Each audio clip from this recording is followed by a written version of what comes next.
Shalom, Israel. It's been a long time I have not posted any videos to my video channel and handle. It's just because, we've been often told that if we have nothing to say, we should just zip up our mouth. I don't believe in that kind of rigid, protocol of just being on, hyper social media just because everyone else is there. I like to, just, create content if it's something that is dear to my heart, or if I think the subject matter is one that has a critical and socio-cultural importance. As a socio-cultural critic myself, I'm deeply invested in articulating, some of our, cultures, some of our customs and conventions that, other, people of other cultures must also be aware of. So to that extent, I regard myself as one with a global dexterity.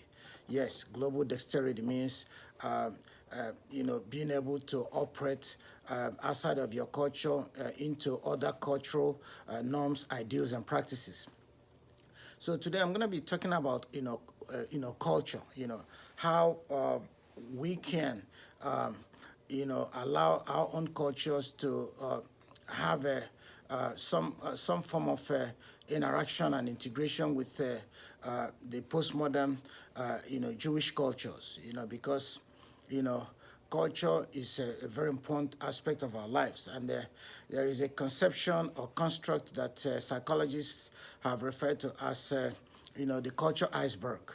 The culture iceberg, yes, just like a real iceberg. Many of our cultures are submerged under the surface. Just like a real iceberg standing in the middle of ocean. We can only see what has been referred to as the tip of the iceberg. 9th, 10th of the entire iceberg is actually submerged into the bottom of the ocean. Similarly, many of our cultures are not clearly visible to the eyes and the senses. What we see is just cultures within the periphery, what has been referred to as ephemeral culture. So today I'm going to be, discussing some of these existential cultural norms, ideals, and practices that people don't tend to see, and how we can, incorporate or, in a sense, coalesce, and then consolidate these cultures within the broader, normative Jewish cultural protocols. So today, if you look at social media and as well as major mainstream media, you're going to see a lot of IBO Jews attempting to appropriate some of the cultural, norms, ideals, and protocols that are associated with East European, Sephardic, Mizrahic, and other Anglo-Saxon Jews. For example, I see a lot of our people just holding tenaciously to the keeper, the keeper, and other, artifacts of in ancient and postmodern Judaism. There is nothing wrong in appropriating, the cultural norms of other cultures, customs, and communities. But at the same time, it's important for us to also not to abdicate, abandon our own cultural, norms, our own cultural values, visions, and virtues. For example, you can see me adorned with this ancient Igbo hat or cap. This hat was, manufactured and created by our forefathers. If you look at this hat, it has hundreds of sisit. Sisit is one of the important cultural artifacts of Judaism. We find it in our, when we wear our, prayer shawl, or when or in other, Jewish, sartorial artifacts. So So while it's important to, also, wear the kippah during Shabbat and other Jewish festivals, we should also, from time to time, incorporate our own, custom, our own traditional headgear, which is this Isiagu, headgear. People wear it from different angles, but I prefer wearing it so that the sisit can project or dangle from the side. I was watching a video where a young lady was explaining the significance of the direction of this hat. I think she said, she articulated different ways we can wear this hat. For example, if it's pointing forward, that means we're going home. If it's pointing backward, that means there is death or some kind of blues and catastrophe in the community. And if you're wearing it to the side, it means you're happy.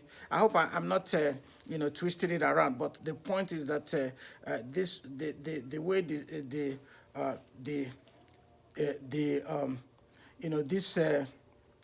cords, these are little cords that are incorporated into this hat.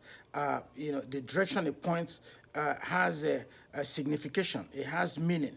But we tend to have lost the meaning. We just wear it any kind of way. So the point I'm trying to make is that we must be people with global dexterity. We must have to be able to allow our own culture to be incorporated within the culture of other communities. So that while I don't beef people who wear the kippah, because I do wear the kippah. I have one of them here. I have the black, satin kippah. I wear it. It has white on this side. It's kind of staining because I need to wash it. And these are the clips that will hold them in place. At the same time, we should not forget our own, cultural, protocols, cultural ideals, values, visions, and virtues, and practices, so that in that way we will be true, internationalists. We will be true individuals with, global perspective, global dexterity. If we can allow our culture to, intermingle and intersect, there should be an intersectionality of cultures. So we are not going to be, be prisoners to a particular culture. We must be able to appropriate other cultural norms, ideas, and practices. This video is particularly being created for many of our Jewish, Hebrew and Israelite brothers who are seen in different synagogues, just latching onto the kippah. There's nothing wrong with the kippah, but from time to time, also remember that you must have to project, promote, and postulate your own culture. There's nothing wrong with that. With it, we don't have to be kind of intimidated or have this, inferiority complex of projecting our own culture. Nobody's going to project it for us. Wear your kippah, celebrate it, but at the same time, you gotta also celebrate that which you are known for, the IBO headgear, and then some of these ornaments, some of these cultural ornaments. This is not good. This is just a fake jewelry that somebody gave me. I thought I should showcase every one of it. I have my Star of David here to show that I'm a true Israelite, I'm a true Jew, I'm a true Hebrew. I try to use these three constructs interchangeably because many of our people have argued that we are not Jews. We are Hebrews, we are Israelites. And then at another forum, people have also said, no, we shouldn't diminish our standing within the broader Jewish community. We must see ourselves as Jews, Israelites, and Hebrews.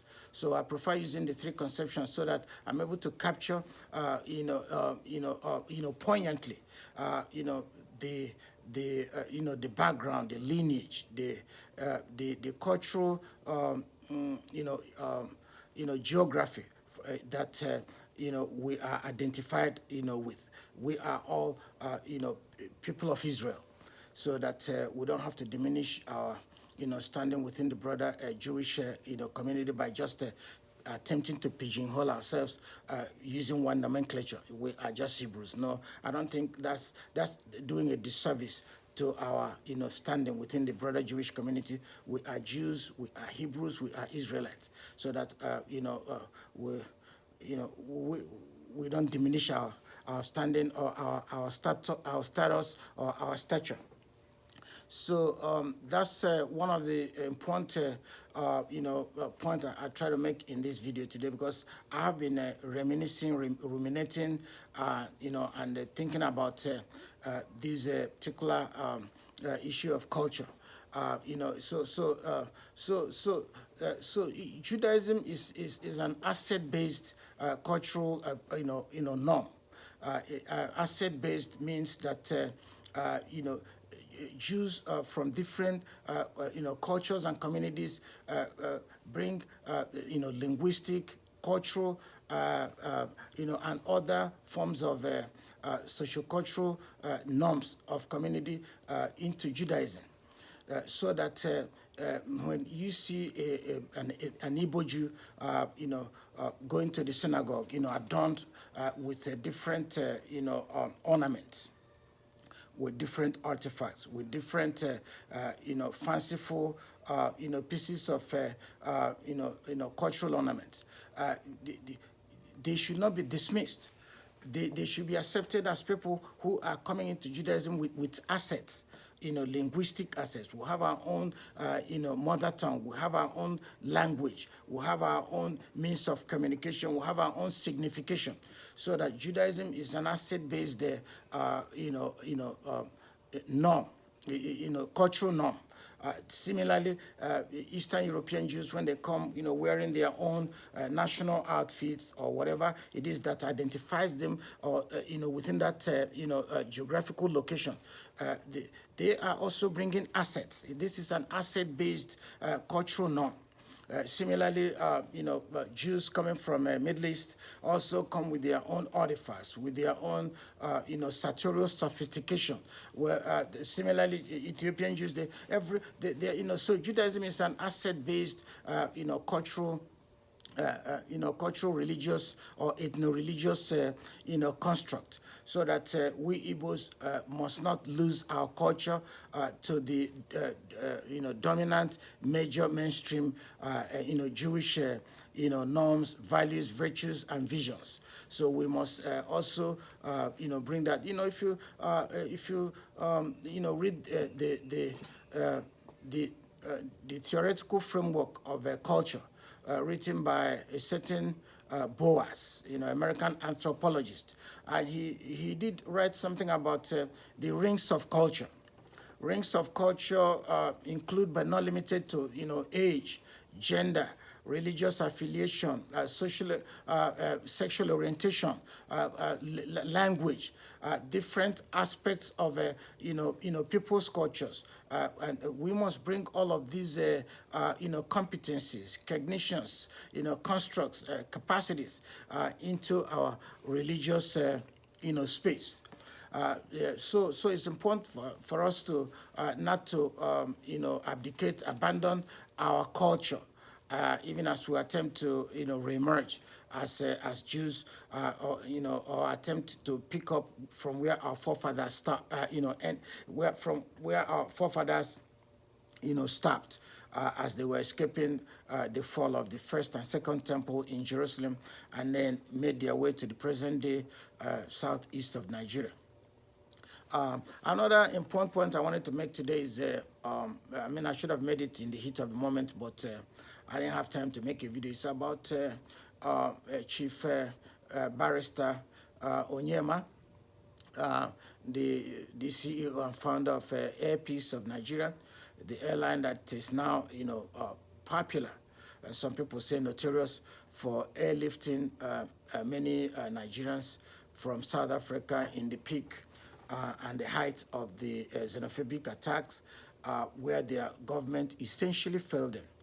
so that the Onyema himself has become a government unto himself. So I'm just trying to tell him that the federal government of Nigeria owes you money. And as I heard you saying, "Oh, I did this, on my own. I don't expect any reward. I don't expect any. I don't expect anybody to reimburse me." And no, you're wrong.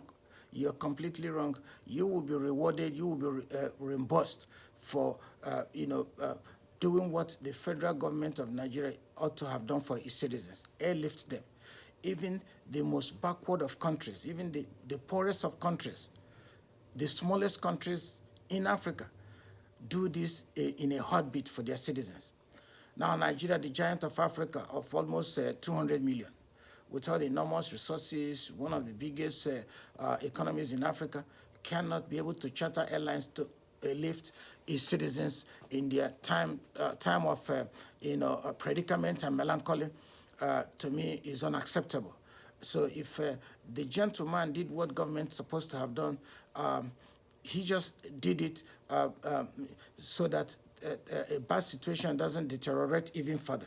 So you need to send your bill to the government of Nigeria to repay you for what you have done, which in the first place they should have done to airlift their citizens. Because this is not going to be the new normal, whereby Nigerians who are in the diaspora get into some kind of predicament, and they are allowed to sink or swim. Their government must have to come to their rescue. The United States government will spend sweat, blood, and tears to rescue even one of its citizens who is in a difficult situation. Similarly, every country owes it to its citizens to rescue them or provide succor, support, and some kind of structure and scaffold for their citizens when they are in harm's way. And citizens will always be in harm's way, long as we are attempting to promote a global dexterity, where we reach out to different cultures. People will always travel. People will always go to different countries in search of education, opportunity, learning, knowledge, so that people get into trouble for one reason or the other. Their government should not fail them. This is just ridiculous that our government allowed a private citizen to become the Federal Republic of Onyema. That's what it is. Because if he did this and it didn't take him, he didn't have all the resources or all the structures at the disposal of a government, but he acted above and beyond what a government can be able to offer its citizens. So I'm just saying, you're a lawyer. You ought to know the legal implications of your statements. I need you to go back and retract your statement. The federal government of Nigeria owes you money, and they need to pay you, because I'm not sure they gave you a loan to start that airline, or to set up the structures of so many of the investments that you have. You are not going to be acting pro bono, providing free services for what is clearly some of the purview and areas of expertise, some of the purview and province of government. So I wanted to slide that in. It's very important that you send the bill to national or wherever, to the budget office or the office responsible for contractors. You provided a contract, and you must have to enforce that contract. If you don't know what to do with the money, I can go collect that money and build a school so that people all over the country of Nigeria can go to school and get an education. God don't say, Abru. The next thing I want to talk about, because I have 3 important, issues I wanted to articulate. I'm sorry that I didn't, outline them, from the start. One of them is the issue of being a global dexterity. The asset-based, culture of Judaism. Another one is the bill Chief Onyema, the owner of APIS, is supposed to send to the federal government to reimburse him for the services he rendered on their behalf, on his behalf. And then lastly, and perhaps more importantly, is South Africa. South Africa. I am not going to dwell so much on the xenophobic attacks that South Africa has become notorious for. But I'm just gonna, comment on some of the videos that have been trending, where some South African women have argued that why they prefer Nigerian men is because South African men are lazy, they are unmotivated, and therefore they rather have a sexual congress with Nigerian men. Not only do Nigerian men, work hard to earn a living and therefore take care of them. They, when it comes to the bedroom department, they are also best in class. And then many Nigerian men were just, they were just, excited. They were very, very happy. They were just ecstatic with that kind of postulation from South African women. But that's an insult to Nigerians, that all you're good at is, spending sweat, blood, and tears to get to South Africa to become, best in class when it comes to taking care of South African women. That is wrong.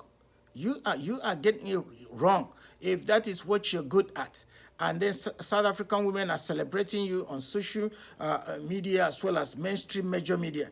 That yes, it will be a travesty and tragedy if Nigerian men are chased out of South Africa. The South African women are gonna suffer because their men are not particularly, hardworking, motivated individuals like Nigerian men. Nigerian men are go-getters. They work very hard. They earn a living. They get their hustle on. And then when it comes to when it comes to erotic and orgiastic intensity, they are the best in class. I thought that was an insult to Nigerians.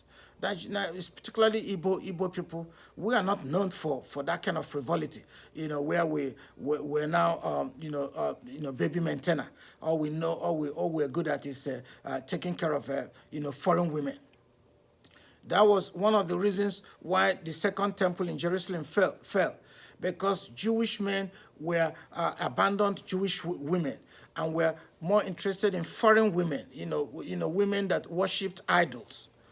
We are not going to repeat the mistake of our forefathers, because when the first wave of Jews after the fall of the first temple came back from Persia, they started having sexual congress. They started cavorting with foreign women, and then the second temple fell as a punishment.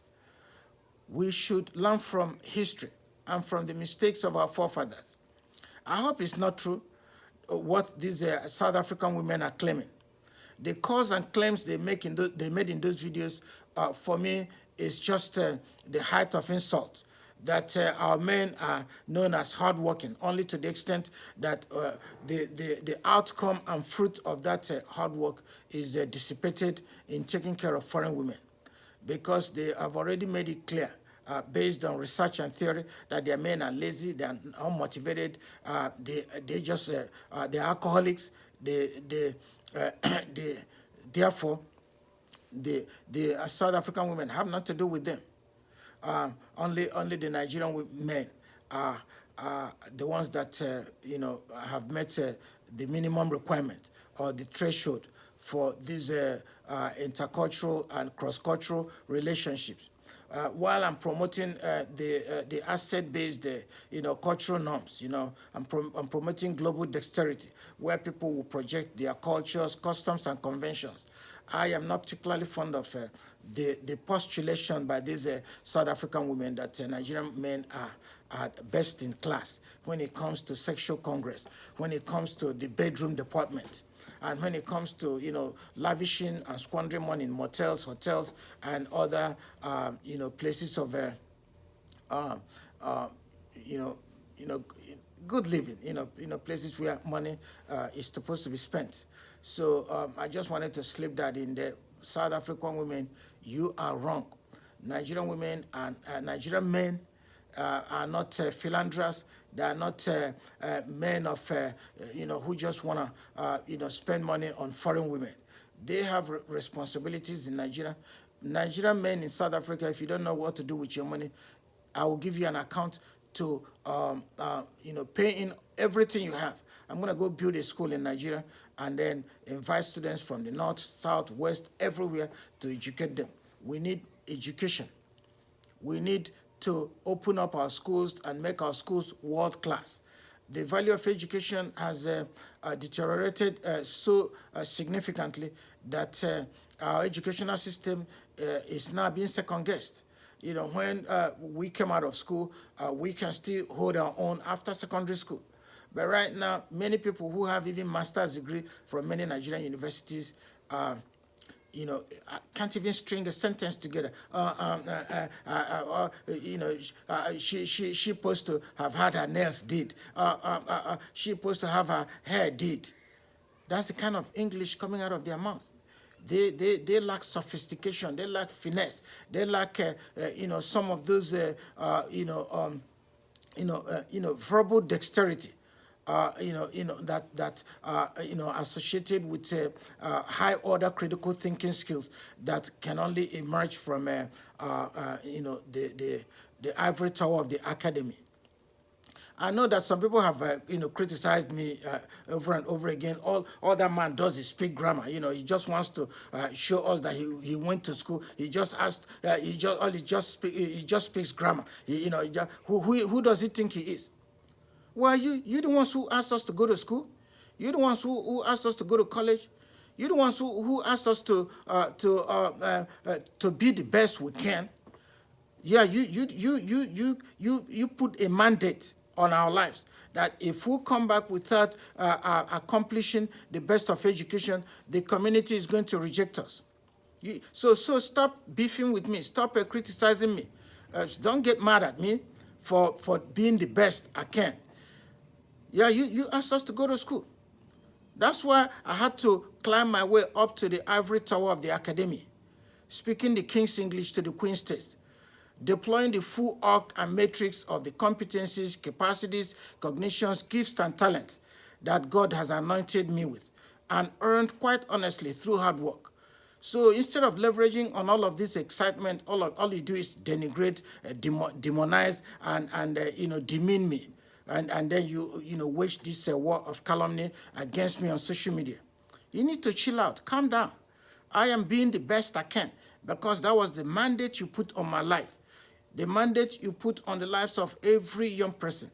You gotta be your best. You gotta go to college. You gotta accomplish the golden. You gotta get that golden fleece that our forefathers and foremothers were noted for, and I'm proud that I did that. So you need to celebrate that rather than just be upset.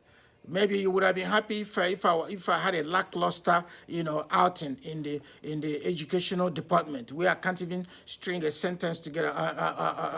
She supposed to have her nails did. She supposed to have her hair did. When I speak like that, in an unsophisticated, primitive, manner, like somebody who has not been molested by enlightenment. But when I deploy my cognitive skills, when I'm Socratic, when I engage in the Socratic, preoccupation of Athens, you ought to celebrate that. You ought to give me some accolades. You ought to give me a handshake and citation for being the best that I can. So I'm going to just recap this video, and then in closing, I'm going to say that we need to we need to project a certain kind of a global dexterity where we, have this cross-cultural, affinity with people of different cultures without abandoning, abdicating, and losing our own cultural virtues, values, and visions. As we, continue to expand in our, dialogue with Judaism, we must also appropriate the cultures of other people, but at the same time, we must remember our own cultural values, visions, and, virtues. We must remember our own preoccupation as IBOs, that, we travel all over the world in search of knowledge, in search of opportunities, in search of education. And then Geoffrey Onyema, not Geoffrey Onyema, I don't know, but his name is Onyema. He's the chairman of Air Peace. It's an airline in Nigeria that has been recognized for airlifting the Nigerians that were stranded in South Africa. This is what our government should have done. You gotta send them a bill. Send them a bill so that they can pay you for your services. You didn't do that free of charge. You did it in anticipation of payment. And then finally, the women of South Africa, stop framing Nigerian men as philanderers, as those whose preoccupation is to take care of foreign women, to dissipate their hard-earned resources on making South African women happy. If you push your men hard enough, they're gonna get off their butt and go and become the best they can. Get an education or get what you guys call matric, get a university education and get a job or start their own businesses like Nigerian men do. So stop denigrating South African men as lazy. Is there no place where there are no lazy people? And I don't see them as lazy or so motivated. It's just they don't have the persistence and perseverance to get up and get their hustle on. That's all you need in life. Nobody's lazy, but perhaps if you lift up their dreams, then then their motivation will follow.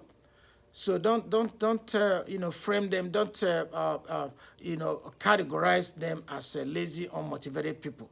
It's just that no one has lifted up their dreams. When you lift people's dreams up, their sense of motivation will follow. So this is going to be a short video. I don't want a long drawn-out video. I wanted to make like an hour video, but I got to go take care of some business because South African women are already calling their people or framing their people as lazy. I don't want to be a lazy man. I got my hustle. I need to go now and get my hustle on. Until I come your way again, this is Austin Cohen, Itiba. As you guys might have observed by now, my middle name is Cohen. It has always been my family name. Cohen means priest. Even when I was, wasting my time in the Christian church, they made me a priest. I didn't ask for it but they saw my gift. They saw my talent. They saw my competencies, cognitions. That's why they made me a priest. So being a priest is nothing new to me. It's not a new condition for me. But I needed to articulate it within the broader Jewish community. So that's why my name is now Cohen. Cohen, okay? C-O-H-E-N. You're going to see it in my social media handle. Until I come your way again, this is Cohen bringing you word. Thank you very much indeed.